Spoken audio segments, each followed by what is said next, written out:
Hey, yo, what good, sports fans? Yeah, y'all probably thought y'all never see this again. There was a time we probably thought we wouldn't see it again either. But, Right. uh, hey, we plussing up over here at DFPN. It's a good time over here, season of growth and all that good stuff. Welcome back to, believe it or not, this is episode 9 of Prove Me Wrong, but it feels like a relaunch, if you will. So, we'll call it what it is. I was gonna say episode 1, but we already got one of those.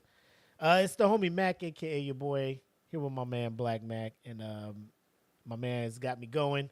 He over here typing articles and stuff. I mean, let's get into it. Let's get back to what we wanted this show to be, talking what we want to talk about real quick and all that good stuff. And speaking sports the way me and my homie here speak sports. Ain't gonna be no thesaurus ass words over here, no blasphemous, no unmitigated gall, none of that stuff. So we just gonna keep it real. We gonna talk like we talk, and I'm excited, man. How about yourself? I'm ready to go, bro. Let's do it. Let's do it. All right, ladies and gentlemen, y'all know what it is. Episode 9 of the Prove Me Wrong podcast, starting right now. Why?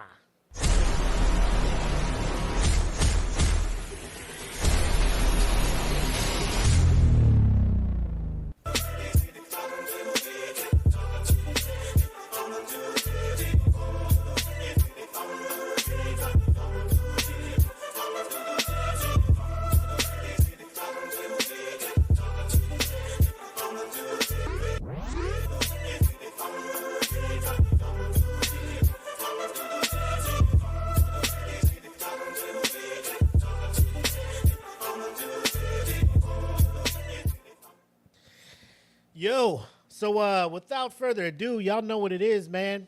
Most sports talk shows, podcasts, and everything talking about it. The return of the NFL is here.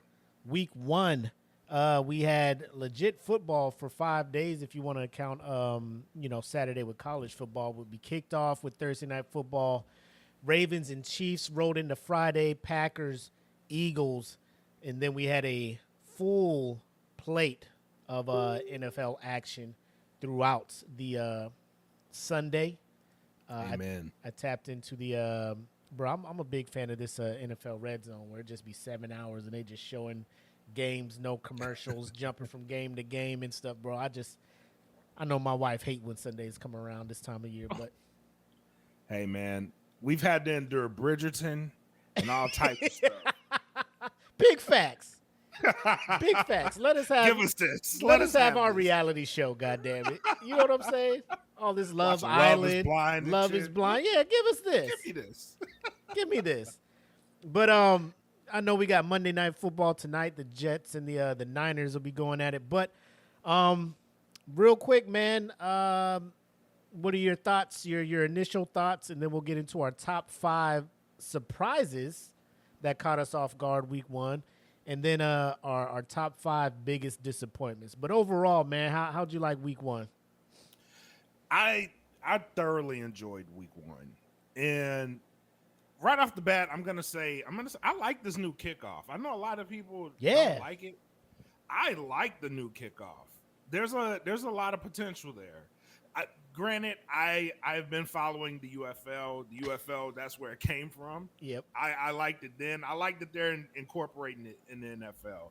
It's a lot safer too. So there's a lot more explosivity that'll come out of that. Once the teams start to figure out, you can see like towards the end of the day, teams were trying to figure out how to how to break one. Yeah. They'll figure it out eventually. But yeah, it was that I'm impressed by week 1. So far. DJ Dallas, I believe his name, from the Cardinals broke one back, and there were a couple other kind of bigger returns. And then there were teams trying to avoid the returns, but then they would kick it short, and then it doesn't make it into the landing zone, which kind of equals the illegal procedure kick out of bounds. So then the ball comes to the 40. So you either boot it out the end zone and get it to the 30, or you see what they return man got, and you give them that chance. So I'm excited. It was dope. Yeah, I haven't heard too many complaints about it. I thought people was going to whine about it, but it is what it is, man. Yeah. But speaking of that, Any more general things you want to, we'll just get right into it, man. So we were talking about it, and you want to start with the disappointments or the pleasantly surprised moments for you? Top 5, if you have them. Oh, you're muted. My bad. Let's go with the pleasantly surprised. All right. I think you kind of took my thunder. I was going to mention the kickoffs, the special teams and stuff. I think it was more, more returns on this one, man. You gave the returners a little bit of room. I think you give them the opportunity to break one with, members not being able to move until members catch the ball. Like I said, the Cardinals broke one. There are a few other kind of explosive returns. I know there's no special rules to the punt, but we had a punt return for a touchdown as well. So it's a lot of special team stuff. Shout out to the kickers. I wish I had my man from Pittsburgh on my squad as he single-handedly beat Atlanta with his foot. But I would say the special teams caught me off guard, man. Pleasantly surprised with this new rule. Yeah. I do like the rule change. So, yeah. What you got? For mine, I'm gonna go with the amount of teams that ran the ball yesterday. That was something I wasn't expecting, especially with the quarterback class being what it was. But I expected them to be more of a showcase of quarterbacks and passing the ball.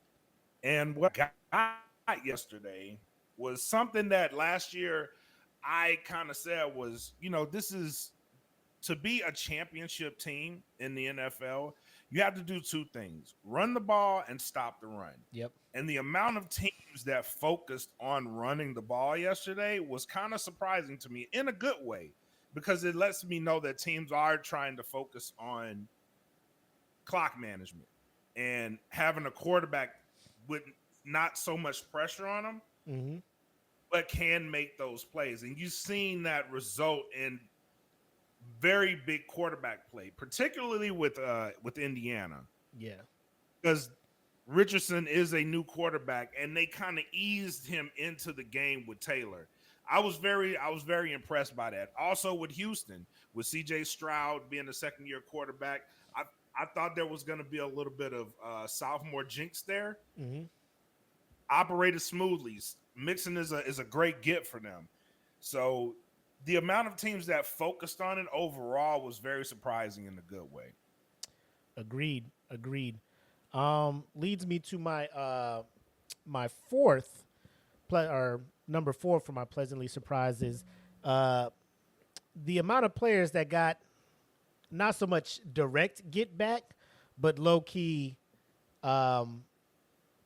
Essentially, I don't know if they noticed their previous teams were doing not well, but we'll go, for instance, say Saquon. Saquon obviously played before the Giants played, but if you were watching Hard Knocks, you would see that the front office was kind of doing Saquon dirty, not wanting to pay him, and the rest of these running backs across the league. They were willing to let him walk away.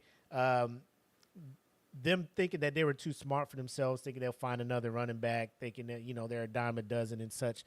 Little did they know, come Sunday, after watching Saquon run all over the Green Bay Packers for 3 touchdowns, I think about 150 plus yards, not counting the receiving. So I'm like, bro, y'all, that's 21 points right there that my man brought, and y'all managed only 6 points. Now, no shade to the Vikings defense. Maybe they're that legit, but I honestly think it's because the Giants defense is that bad.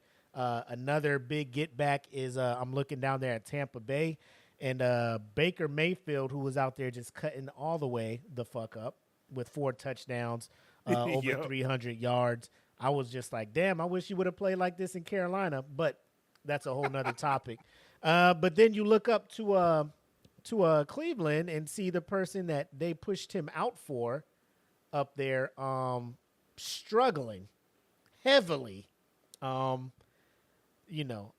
know this is going to sound hilarious, but my man ain't been the same since they cracked down on his massage routine. So he up there, he hurting.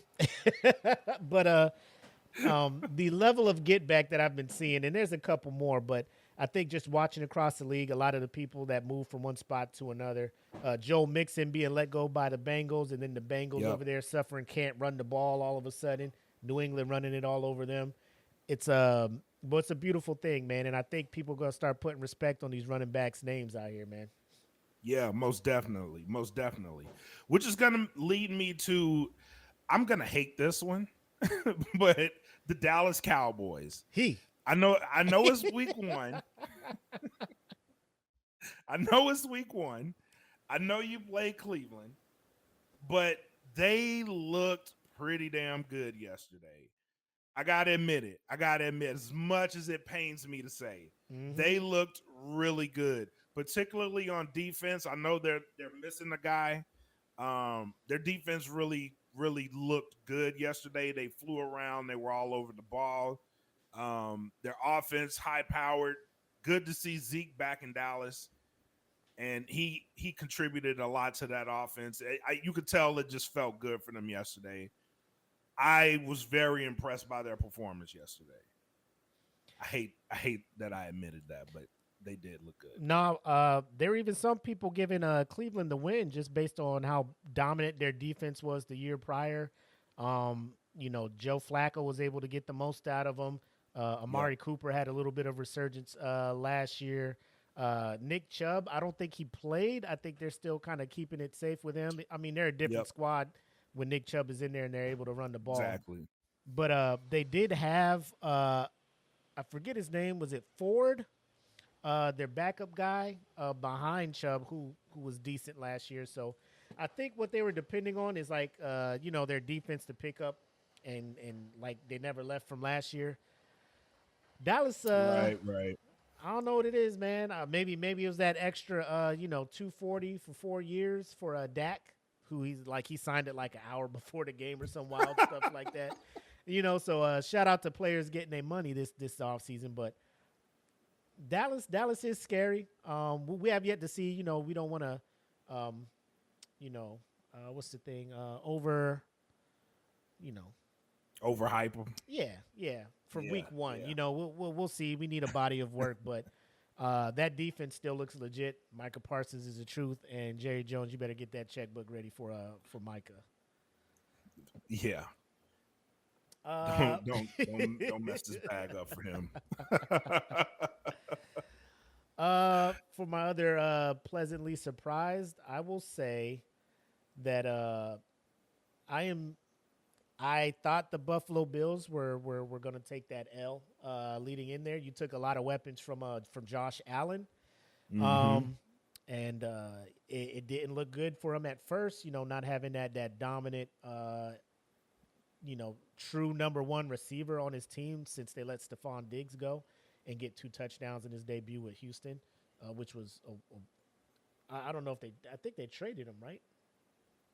Yeah, they Yeah, that was did. wild. Yeah. But he was able to settle down and work with what he had. I don't know, call me crazy. I feel that the fact that Stephon Diggs is not there with his prima donna, for lack of a better term, alpha attitude, give me the ball, I'm always open, get mad at Josh in the playoffs and later on in that season when he wasn't getting his numbers. I think Right. Josh felt the need to try to force the ball to him a lot, which probably led to a few of his turnovers, a lot of errant throws, just trying to throw it out there to see if Stephon can get it, just to make Stephon happy. And now that he doesn't have that prima donna, that alpha type receiver in his ear, like give me the ball, give me the ball, he can just settle down and play his game, right? I think he had one turnover. I think he lost a fumble. I don't think he threw a pick. I gotta let me go check and all that stuff. But I thought he was pretty under control. They got behind 17-0. And Mm-hmm. or no, that was the Bears that got behind 17-0 and came back. But they were trailing for the most part. The Cardinals came out looking good. Kyler Murray came out looking good. Uh, you know, John Connor came out looking good. They were really running the ball, and it wasn't looking too good for the Bills. But I think Josh Allen settled down, and I think looking at the AFC East, you got the Dolphins that won, Patriots that won, Jets play tonight. So That could be a sneaky division, but Josh Allen, he surprised me, man. Normally he crumbles when he gets low, starts making a lot of errant throws, bad decisions.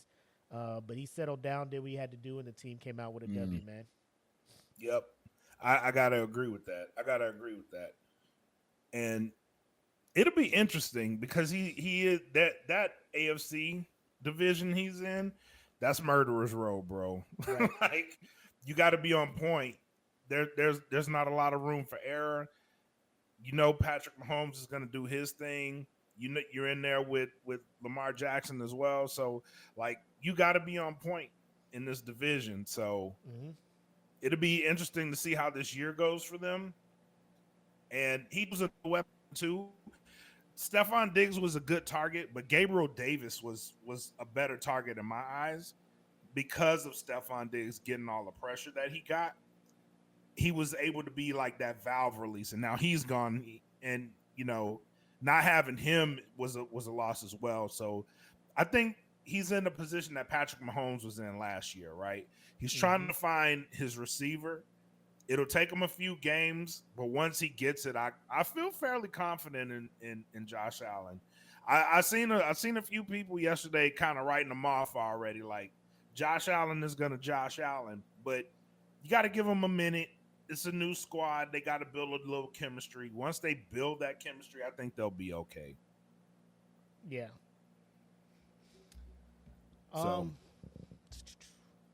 Was that your number 3 or 4 or what? No, my number 3 who I was impressed by, and I'm gonna say this even in a loss.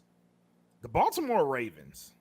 Even in a loss, I could see this being the championship, bro. Like I can see them running this back. Oh shit. I could definitely see them running this back. 2 things stood out to me, and I know we talked about the run, but him getting Derrick Henry, that shit is scary, bro. that is scary. I called it. That first touchdown they scored, I called it. I said they're gonna give it to him right up the middle, and he's gonna score, and there's nothing they can do about it. Once they get to a point where that offensive line is confident, because yesterday they were up against the Chiefs defense that kind of stacked up on them, right? You got Chris Jones, and he's pretty much just picking and choosing where he wants to go. And the Ravens were down 2 offensive linemen. Once they get healthy, and once they get their schemes right, Baltimore is going to be a scary team to face because you have Derrick Henry who can run. Yep. You have Lamar Jackson who can pass, and he can do an option. You're not going to know what angle they're attacking you from, and it's gonna take a toll on teams, bro. Like they're going to wreak havoc. And I agree with that. You got to run them more. They kind of got away from it yesterday, and that's because they were down offensive linemen. And once Kansas City figured out, like, all right, all Chris Jones has to do is walk to the line late. And that's what he was doing the majority of the game.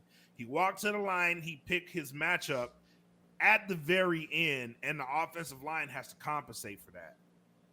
But I think they did that prematurely. They shouldn't have done that because they're going to have to see each other again, and Baltimore's going to remember that. So they're going to compensate. Once they compensate for that, I don't see a team in the AFC beating them. I really believe that. They are going to be a scary, scary squad. If they could just stay healthy, they're definitely going to be a problem.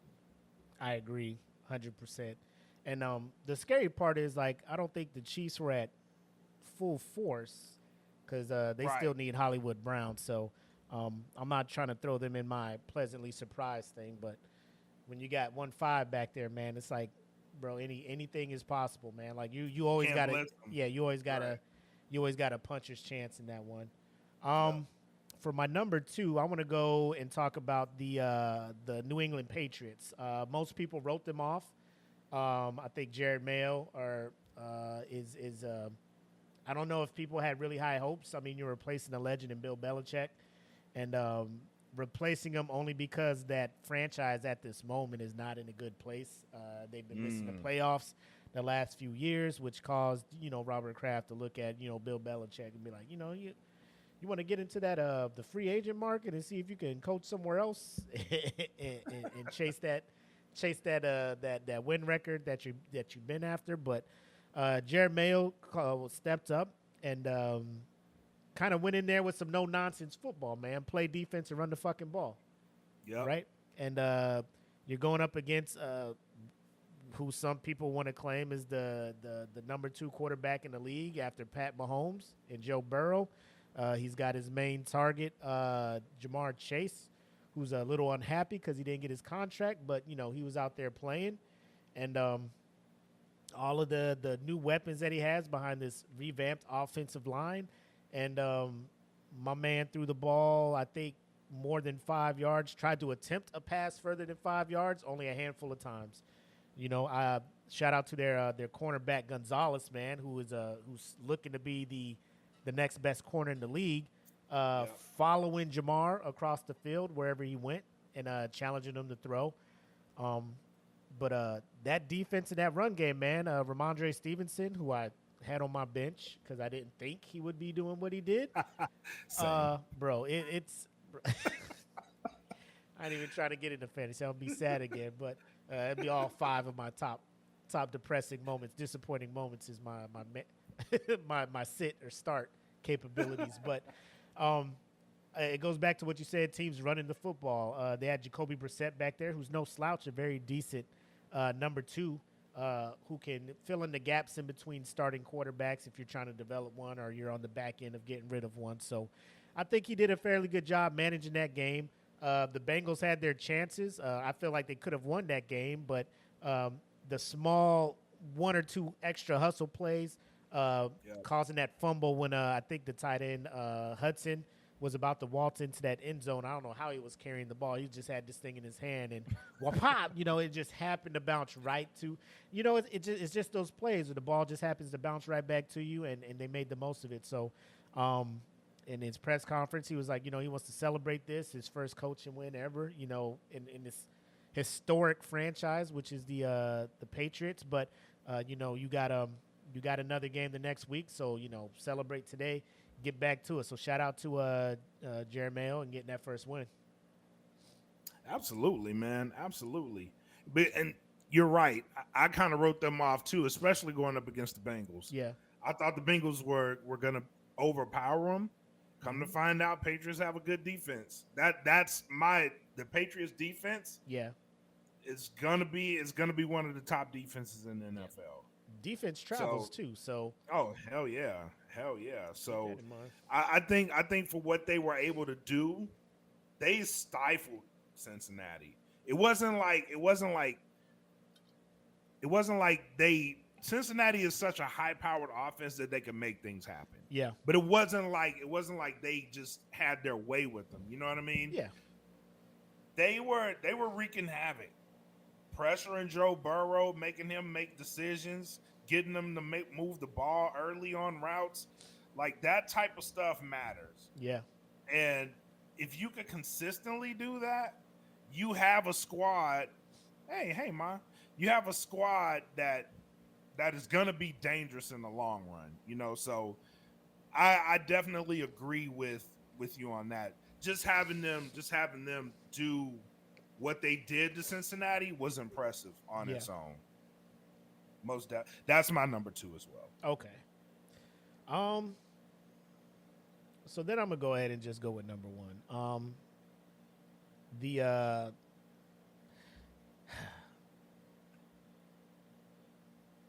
Bro, I'm looking at the Eagles, man.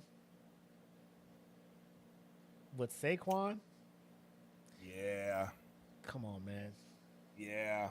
Come on, man. Hey, trouble in the NFC East. Now, I'm not gonna say they're gonna run it, but that Philadelphia Dallas game is gonna be something. You know what I'm saying? It's gonna be something. And whoever come out of that, I think they just got the keys to the division.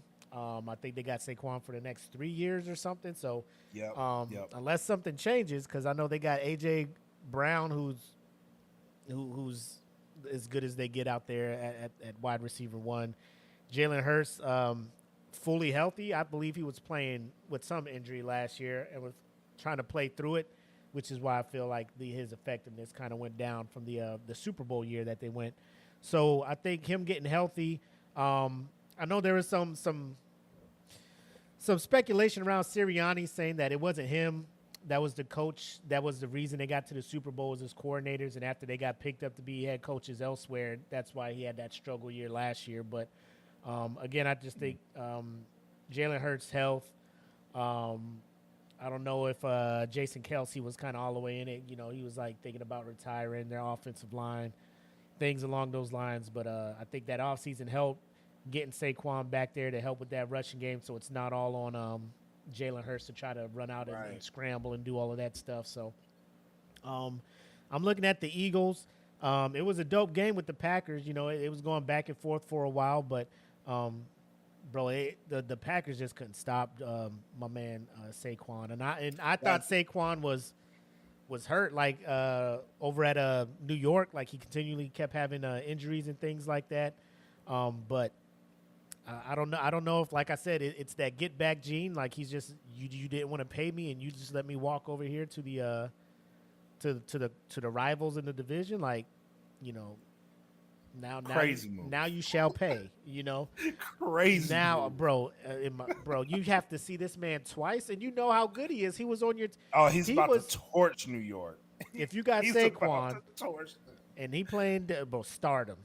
That man about to do and don't think that the Eagles ain't gonna try and feed this boy the ball to make it sting more. You know what I'm saying? Most definitely. So most definitely. Yeah, number one, I think that's the most the major, probably one of the most major offseason acquisitions was the Eagles picking up Saquon Barkley, because it paid off dividends instantly. A close second would be the Chargers picking up J.K. Dobbins from Baltimore, who he had a few injuries over at Baltimore, a nasty knee injury. They were just like, you know, yeah, we're moving on to Derrick Henry. You got to get out of here. And next thing you know, he over there in Los Angeles running for $150 against the fucking the Raiders and shit. So that might be a thing too, because Harbaugh's gonna have them boys over there in the powdered blue playing like some upfront big body guys in that Russian defense. Man, he's gonna take a lot of pressure off Justin Herbert, who was under a lot of pressure because the former coach,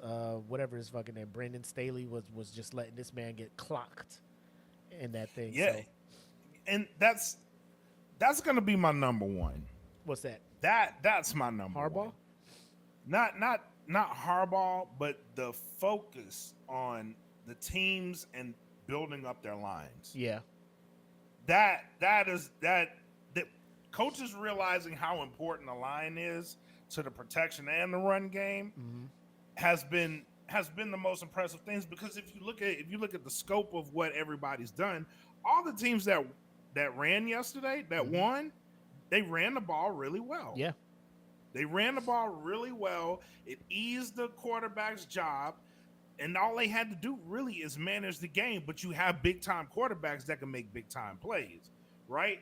And that's how you started finding out, like, guys like Richardson and him being in the game with the Texans. I think the Texans are going to be a shocker in this year.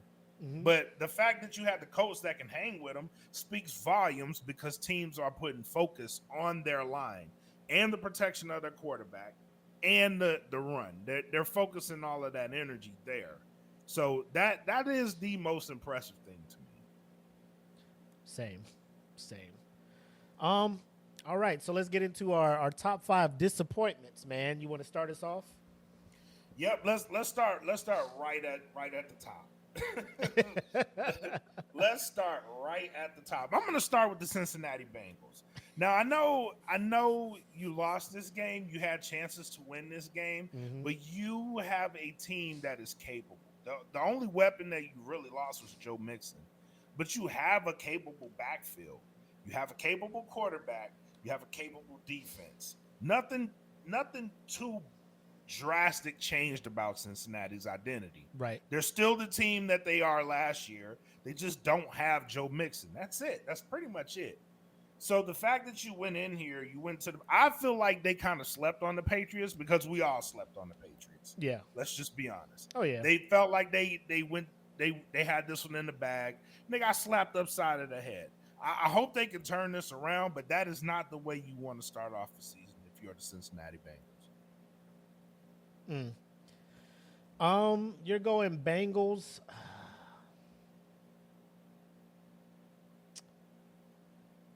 I'm trying not to go straight for my number one disappointing thing. But I will say, you know what, number 5. We'll go like this. With all the hype and everything surrounding Caleb Williams coming out, talking about he's probably got the most loaded team for a number 1 draft pick to go to. You got Keenan Allen showing up. You already got DJ Moore there. You got Rome Odunze. You just drafted him. Probably the best lineup of receivers across the board. Solid defense. You got Cole Kmet as the tight end. So everything is in place for you to do great things. Why is my man out there throwing for less than 100 yards with about, over 25 pass attempts? Down 17. You know what I'm saying? Like, they were down. Yep. Ridiculous. If it wasn't for a pick 6, a block punt for a return, like, bro, y'all would have been cooked. And everybody out there talking about he's the first number 1 overall pick to win his first start since. I'm like, hey, you better put an asterisk next to that shit, bro. Like, we ain't out here playing that, man. Like, that is mad disrespectful to think that it was him that got that win. Now, I haven't heard a post game from him. I don't know if he's out there saying, like, obviously I got to play better and stuff. I would hope he's out there saying shit like that. But that was not a debut that I thought he would have with the weapons that were around him. You know what I'm saying? Agreed. Hoping that he can work on that and get better. I'm not trying to wish ill on anybody, but I was about to text some of my friends who are Bear fans who were just like, thanks for the number 1 pick. Thanks for that. And I'm out there like, oh, y'all boy out there, he ain't looking too good. And he tall. He tall. Whose man's is this? Yeah, he tall. Y'all welcome. Yeah, we both gonna struggle at quarterback now. God damn it, we both gonna look at each other like, well, maybe next draft. You know what I'm saying? But Caleb Williams, I was super disappointed in that start, man. So hopefully you get better. But yeah, that caught me off guard. Okay, all right. I feel you there. Now I'm gonna go to my number 4. Okay. The Jacksonville Jaguars. Fam. that was next up for me. But I'm gonna let you talk first, and I'll get on it. Go ahead. Oh man, bro, you had ample opportunity. They're just like I don't know what it is with them. Mm-hmm. Like they're loaded, but they are mediocre. You know what I mean? You have every capable weapon. You got Gabe Davis from Buffalo. That is a nice target. He had a great game. Yep. How do you lose this game? I don't understand how they lost it. Everything was there for them to win it, and they lose it. Like, how? You know what I mean? Bro, I can't call it. It's one of those things where, what was it, 2 seasons ago they won the division. Trevor, I think Doug Peterson's first year there, Trevor Lawrence made this fucking huge jump from Urban Meyer to Doug Peterson, and he was just balling out. They had Calvin Ridley, coming back, all of this other stuff. ETN was balling out. Defense was stepping up. And it seemed to me that it was the AFC South was Jacksonville's to lose. Like, they were poised to run that division for the next few years. Insert CJ Stroud. And everything like that. I think the biggest thing is the blue chip level of scouting and drooling over Trevor Lawrence as the next generational talent as quarterback. Coming there, working with Doug Peterson, having Calvin Ridley, who ended up going over to, I think, Tennessee. But you still got Christian Kirk, like you said. You got Gabe Davis coming through. You still got ETN in the backfield. Your receiving core is no slouch. Right. They just get in their own way. You know, they had a chance to put that game away. ETN fumbles running into the end zone, not carrying the ball. There's a missed kick, some field goals that were missed, things like that. You could have easily put Miami away. Keeping Miami in the game is the worst thing you can do. And it came back to get them. So I don't know what's going on in Jacksonville. They had a subpar into their season last year. I think they started out 6-2, and they ended up missing the playoffs, losing in the last week to Houston, which gave them, Houston had to play Indianapolis for the division. But, yeah, they had the division in their hand last year, and they fucked it away. And I don't know if they're just going to start it this year. Yep. Terrible. So this is not how you want to start if you're Jacksonville, bro. It's not how you want to start. It is terrible. Yeah, that was my number 4 as well. I was looking at that like, maybe Jacksonville got it together, and they didn't. So that on top of Houston looking like they're not going anywhere anytime soon, and then because I mean it's. My number 3, we'll go to number 3, and I'm going to just go ahead and talk about it. Tennessee, I don't know what y'all are doing at quarterback. I know you're trying to let Will Levis do his thing, but he single-handedly lost that game for y'all. I don't know if y'all noticed that. He ain't in for you, baby. Bro, it didn't look right. I mean, I know you got rid of Malik Willis, and I don't know who you brought in to back him up, but Will Levis, he puts mayonnaise in his coffee. It's a good little gimmick and all that stuff, but I don't know if he got it, man. Mayonnaise in this coffee, bro. I don't know if I mean, you got Tony Pollard back there for him to hand the ball off to. You got I think it's Sprate that you got back there as well. Let me see you there. But you got bro. I mean, it's y'all had that game. I think your defense was playing so well because like I said, my man, you got Keenan Allen out there. He ain't doing nothing. You got CJ or DJ Moore out there. He ain't doing nothing. Your defense was playing lights out, and your offense went out there and you let their defense down with those stupid turnovers. Special teams with that block punt that got returned for a touchdown.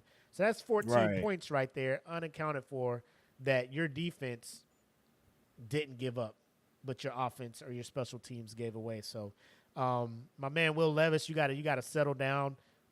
You had some starts last year. I mean, it wasn't a full season of you starting, I don't think.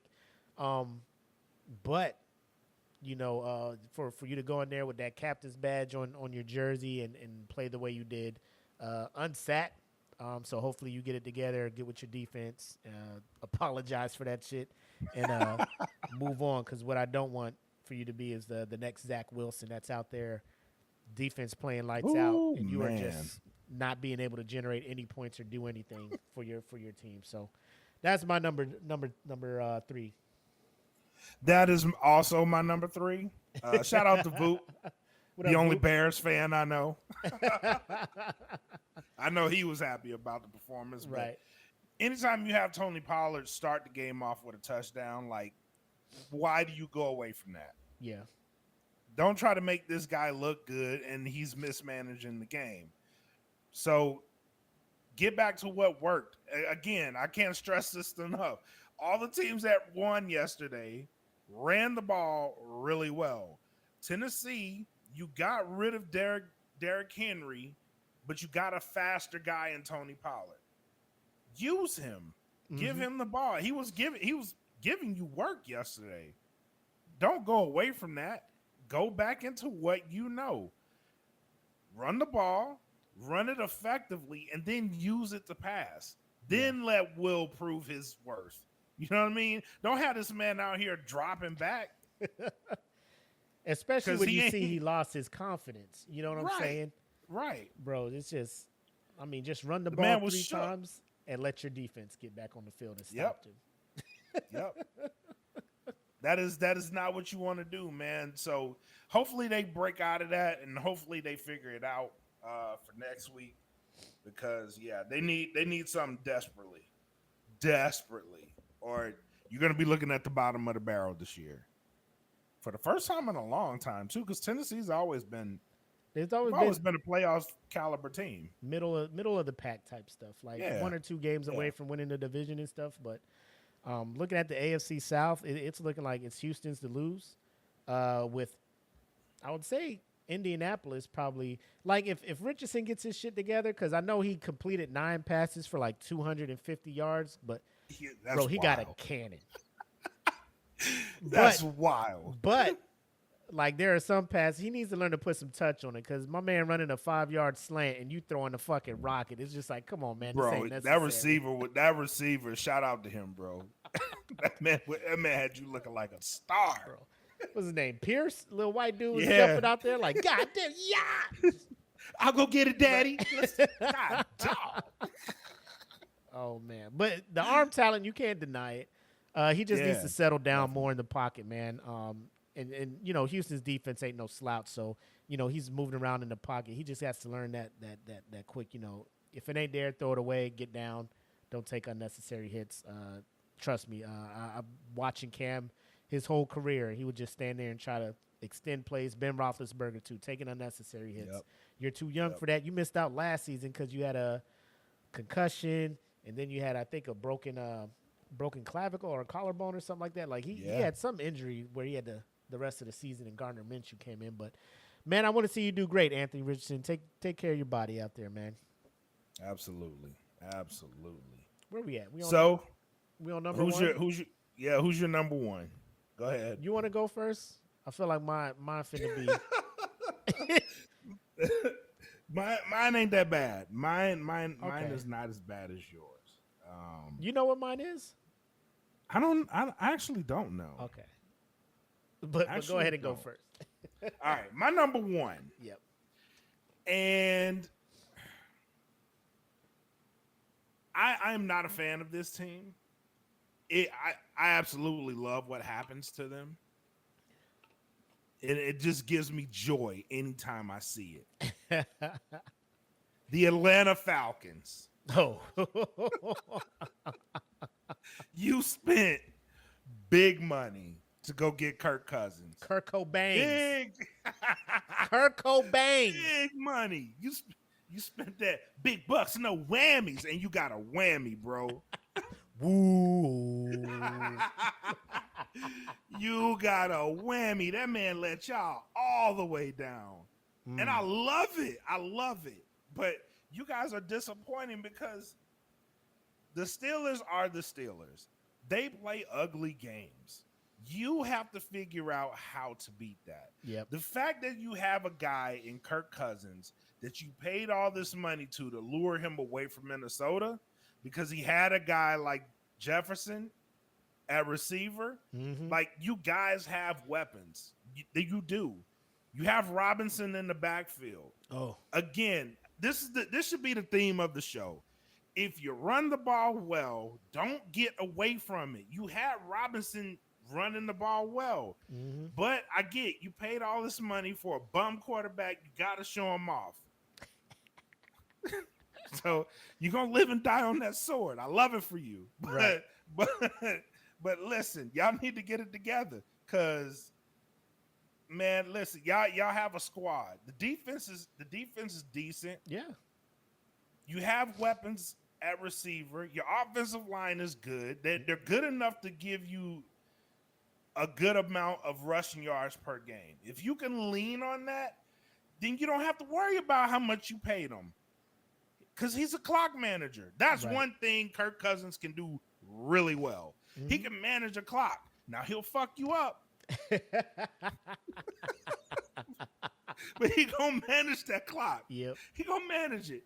You just gotta know when the time bomb is gonna explode and get him out of there. You know what I mean? Yeah. Like, go back to the run. But if you can run.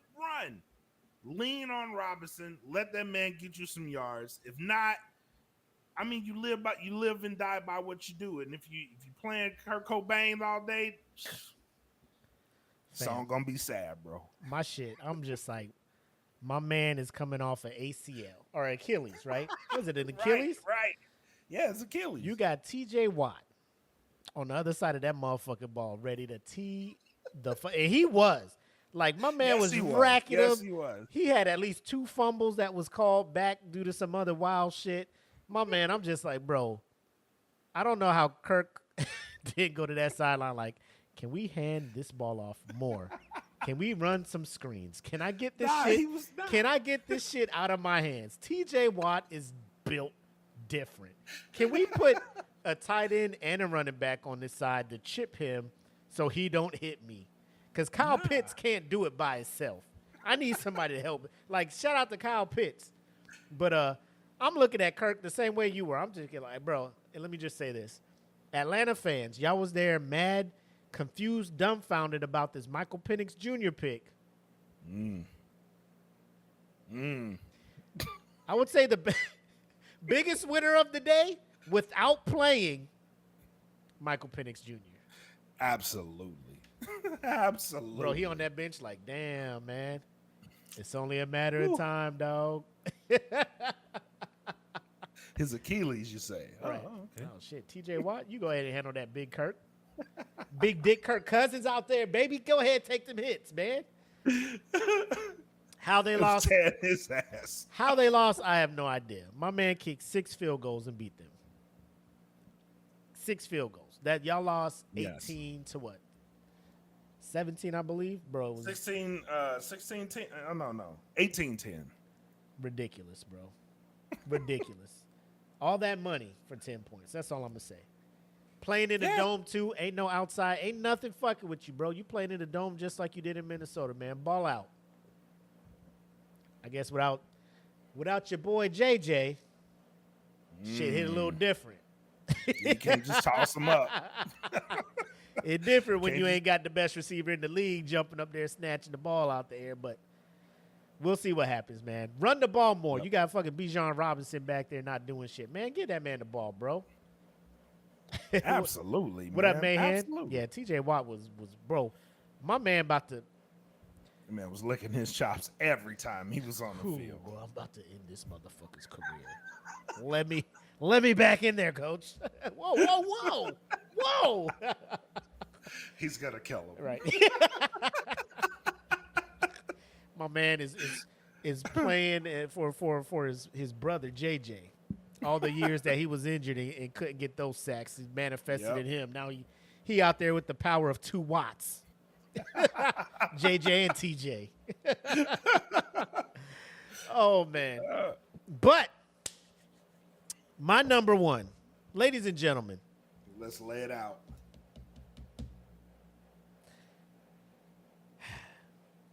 This would come to a surprise to you because the logical side of me is thinking like, what the fuck were you expecting? What the fuck were you expecting, Mac, when you're looking at the Carolina Panthers, bro? 2-15 last year. What are you expecting? You know, we go into the draft. You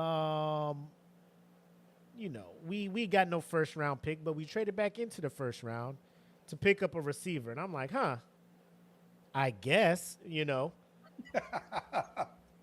Granted, when you're looking at the stats, our receivers weren't really getting open. I think the average yard of separation was like less than 2 yards when they were running their routes and stuff. So they couldn't, there's no little wide open person.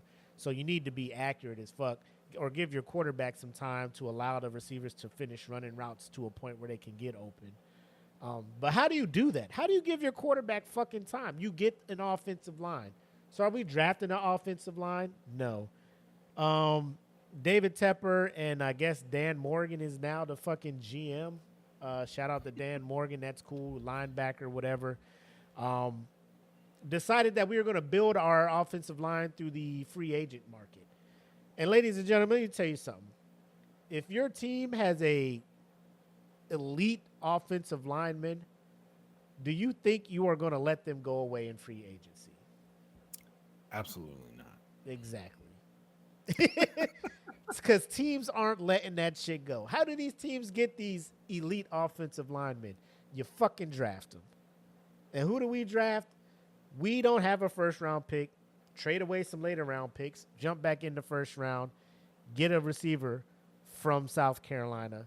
Then we got a second-round pick. We take a running back from Texas who looks decent. But, again, his foot is fucked up. He can't play for the first 4 games. He's on the physically unable to perform list. And then when he does come back, what offensive line is he running behind? Because we have no offensive line. We paid them like they're elite. We gave old buddy fucking $100 million and shit. 6 years, $100 million. I'm just like, who the fuck is this man? I'm looking like, is he worth it? I don't know. We'll see. Come fucking preseason. I'm sorry, guys. I'm spazzing. Come preseason, everybody's like, ooh, man, look how much time Bryce has to throw back there. Look at it. Like, it's fucking preseason. You think teams are calling their exotic blitzes and stunts and shit in preseason? They ain't showing y'all the good shit, man. They not showing y'all that. So they come with these basic things, and Bryce Young back there looking around like, oh, wow, look at this. The line is going to bro, fucking snap one. Real football. My man's scared. Throw, pick. That's it, bro.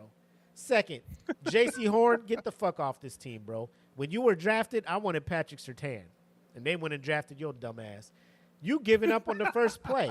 You could have hustled. You probably could have tackled that man inside the 5. My man caught the ball. You started jogging and leading up, bro. Get your ass the fuck out the game. Y'all showing up to the game, you got thieves written on your fucking shoes. Y'all ain't the thieves, man. The thieves was back in 2015. They was walking out there with the bats and shit. Josh Norman out there with him, bro. Roman Harper was out there with him, bro. Y'all ain't the thieves, man. Take that shit off your fucking shoes. Y'all giving up 47 points week 1. 47 points, bro. That's just fucking ridiculous, man. David Tepper, get the fuck all the way up out of there, man. We have a first-round pick this year. Don't you fuck this shit up. You know you should have got C.J. Stroud. I'm going to tell you like this. I came into this shit legit trying to root my man Bryce on, man. I ain't trying to wish ill on nobody, man. I didn't want Bryce because he's short. I'm not big on short quarterbacks, man, especially when your offensive line stand up. They 6'4", you 5'11". How the fuck you looking over that shit? Plus the defense putting their arms up. How you seeing receivers, my boy Bryce? You can't be doing that shit, man. It's not logical. So he out there trying to scramble, get out the pocket to see some shit. It's not going to happen. Bryce, it's not it for you, bro. It's not it. I know people are like, well, look at Drew Brees. He was able to do it. Anomaly, right? Once in a lifetime type shit. Russell Wilson did it. He was bootlegged and running out, and he had a fucking amazing running game to help him out to do that play action and see that guy down the field. Look at him now. He ain't got that awesome running game. Who else back there? Kyler Murray. Yeah, he started off a little bit nice, but again, you know, he ain't the best. And he out there getting hurt. I think he was out like last. Bro, it's a whole lot of things. Short quarterbacks just still ain't doing it for me, man. And, you know, the press conference afterwards, you know, Dave Canales, the new coach, used to be the offensive coordinator down there at Tampa Bay, came up here. I'm just like, bro, you shouldn't have did that. You should have stayed your ass down there with Baker and them. Get your money, get your wins, keep winning the division, because I think Tampa Bay about to win it again this year. Even though the Saints did look good, it was against the Panthers, so I always got to throw that shit out there, right? Granted, yeah. So I mean, it's you know, you playing when you play NCAA football, you playing like the FCF, SCF, right? And you turn it up because you a 70 overall, but you playing like a high 50s. Yeah. So your receivers just running go routes, burning them, right? You just like, damn, I threw for 500 yards that game. You know why you threw for 500, but I don't know. I don't know what to do. It's tough being a Panthers fan, but the amount of money David Tepper has, the amount of money he's willing to spend on coaches, the amount of money that he's just, I don't know, man. Like he just needs to step away and let the football minds handle football. He's very intrusive, wants to get involved, acts like he knows football, does not know football. Hence why Frank Wright's not there, because he's the one that wanted to draft C.J. Stroud. But your boy was like, no, I want Bryce Young. And so here we are. I got a Bryce Young jersey that'll be here in a couple days. You know, ordered it, you know, a week before the season started. So I'm just like, bro, I'm trying to root for my boy, man. I'm trying to be 10 toes down, you know, keep pounding. But the shit is getting tough, man. Shit is getting tough, especially when you get kicked in the mouth off rip. Yeah.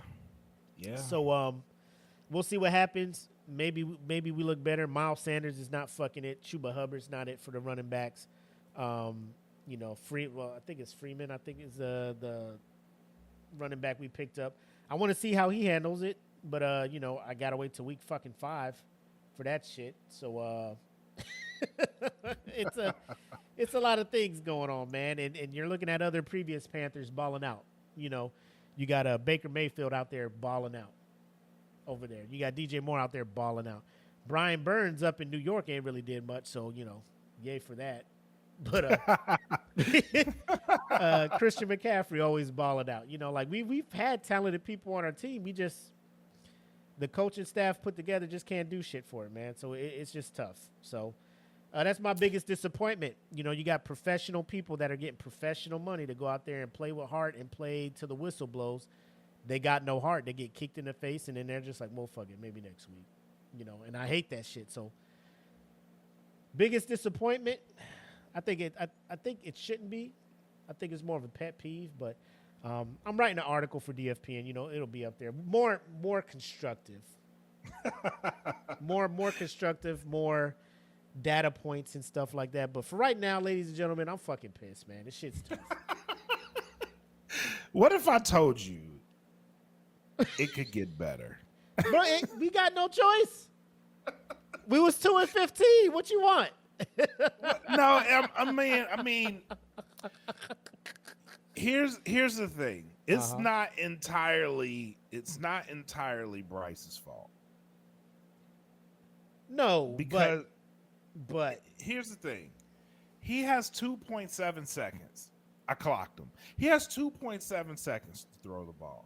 That's 2.7 seconds to make a decision. If his line does not block for him, that time diminishes quickly. He goes from about 2.7 to about 1.3. That is no time to make a decision if a running back or receiver is running a route. The offensive line is no doubt a problem, but he has to work on getting the ball out of his hands a hell of a lot quicker. You have to start organizing short routes for him. That way he can make people pay for getting in the backfield. What Carolina doesn't really work into is the screen game. They need to start there. Bro, try to focus. There's no O-line to block, man. Like this is why you focus on the screen game. They're not athletic enough to get out there for the screen. Bro. Right. So you work on your screen game. Mm-hmm. Get the ball out of his hands quick. That way, people are already bum rushing you, right? Right. Get the ball out of your hands quick to a receiver on a wide receiver screen, running back on those types of screens, and then let that work for you. If you don't let that work for you, there's no hope for him right now, bro, because they didn't upgrade their line. That is the fact of facts.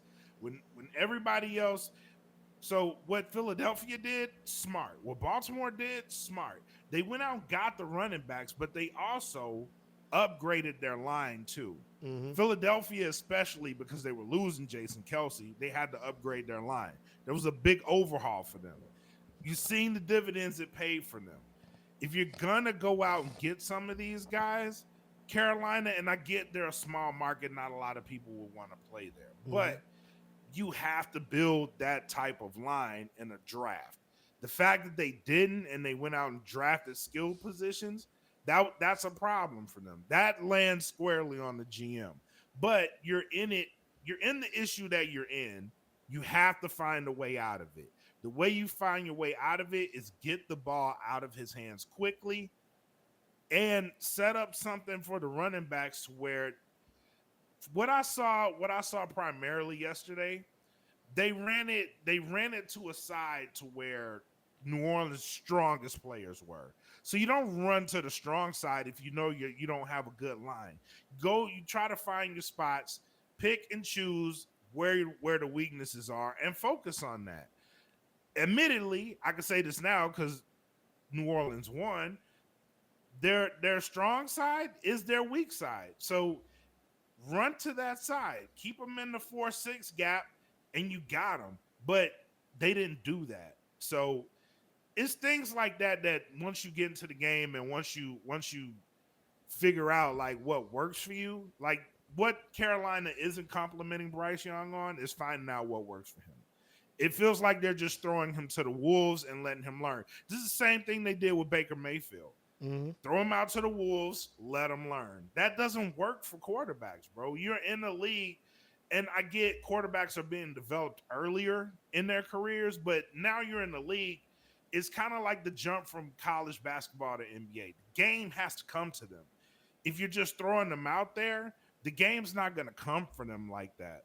So you have to develop them and develop them to where they can recognize the game as they grow, and that will work for them. So hopefully they do that for Bryce Young, but I'm kind of agreeing with you on that one. It is kind of disappointing. And I hear you. Like, the biggest thing is get the ball out of your hands, but when your receivers can't get open, they can't work. Like, they're getting pressed. You need a receiver that can break that press and get open quick for you. If they sit there, like, Adam Thielen's not it for you, bro. I don't care what the hell. 3 catches for 49 yards. I mean, that's dope, but God damn it. 3 catches all game. We got Jonathan Mingo, 2 catches, 40. The rookie had 4 catches for 35. It's just like, so they get out quick and you're getting these short receptions, but they're not getting you first downs. 13 for 30 for 161 yards and 2 interceptions. Meanwhile, Derek Carr, running the ball, Miles Sanders, 5 carries, 22 yards. Chuba Hubbard, 6 carries for 14 fucking yards. Boone, 4 carries, 7 yards. Bryce Young, 4 carries, 3 yards. Bro, what are we doing? What are we doing? You can't run the ball? Side. What do you have to do now? Pass. And once you're in that spot where it's like 3rd and 8, bro, that D-line is like, ooh. I had to double it. Everyone, sir. Yeah. Everyone. Zero blitz. That's going to leave the running back open for a screen. You think he's going to see that? Sweep the leg. So that's what I'm looking at, man. Like, it's ridiculous. You run and let me tell you, Alvin Kamara ran the ball 15 times himself. You add up all the times, the total number of times we've had somebody run the ball, 11, 20 times. We had 20 rushes, 3 of them from the quarterback. The Saints rushed the ball 26, 31, 37 times. And only had to throw the ball 23 times. Derek Carr, 19 for 23. That's the defensive side. We can talk about that shit, but Carolina, get your shit together, man. I feel like y'all gonna have me on here every week, man, with a fucking drink. I'm trying to do water now because y'all had me drinking yesterday, but shit. Tepper got to get the fuck up out of there, bro. Shit. They gonna move this shit out. They gonna move this team out of Carolina, bro. I think Tepper's just gonna sit there and he gonna sell this team to somebody, and it's gonna leave. They going to some city, bro. I don't know where they going. I don't know where the fuck they gonna go. They gonna move these motherfuckers somewhere, bro. Sad. That's sad. They gonna move this shit back to St. Louis. St. Louis gonna be like, shit, we'll take them. Fuck. Bring them on over. God damn it. 30 years. Carolina, I've been a fan since inception, bro. We out here celebrating the 30th season in Carolina. No Super Bowls. Been to 2. Losing them hoes. I'm done. That's sad. I'm done. All right, week 2. Let's talk week 2. Just one thing real quick and we'll wrap it up. All right. What is one thing that you're hoping to see in week 2? I want to see Cincinnati rebound. I want to see what they took from this game 1 loss. If this was a lack of focus for them. Yeah. And how they recover from that. Also, I'm going to give you another one. Okay. Big game here in Arlington. Ooh. It is. I need the Saints to bring that energy that they brought from Carolina. This gonna let you know. This gonna let you know if they bout this will let me know. Right. This will let me know. If you do what you did to Carolina, not even that. If you do enough to win this game, then we got something. All right. Show me something. Yeah. My thing, and this is a petty side of me. Pittsburgh Steelers going to play the Denver Broncos week 2. I know Fields got the Justin Fields got the start week 1 because Russell Wilson was hurt. I think he had like a calf injury or something. So funny thing, like I don't know why, bro. If you're scratched off the roster and you're not playing, why are you out there full pads in the gym? Like Russell, you be doing too much shit, Russell. The most, bro. Bro, just the most. Bro, just stop. All right, people will leave you the fuck alone if you just stop being fucking extra, bro. Just chill the fuck out. Anyway, if I'm if I'm the coach, Russ, you starting this game. Okay, you starting this game in Denver, and we doing this because we want you to shut Sean Payton the fuck up. He out there, he talking bad about you, trying to get you to restructure your contract.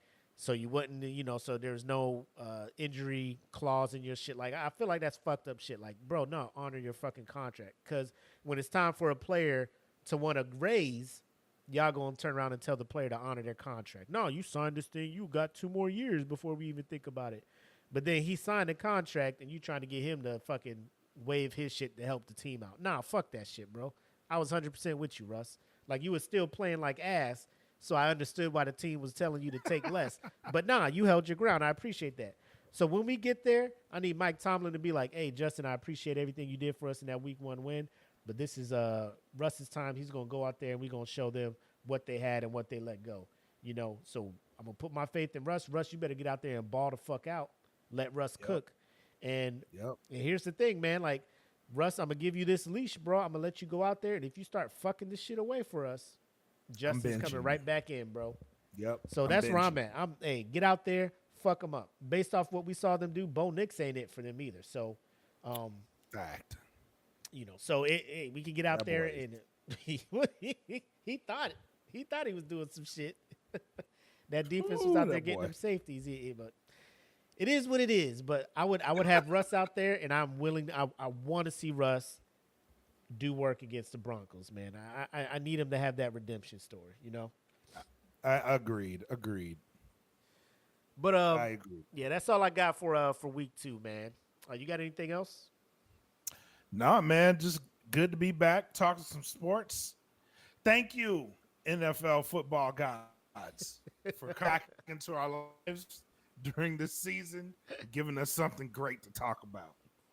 Indeed. So yeah, we'll just go ahead and wrap it up.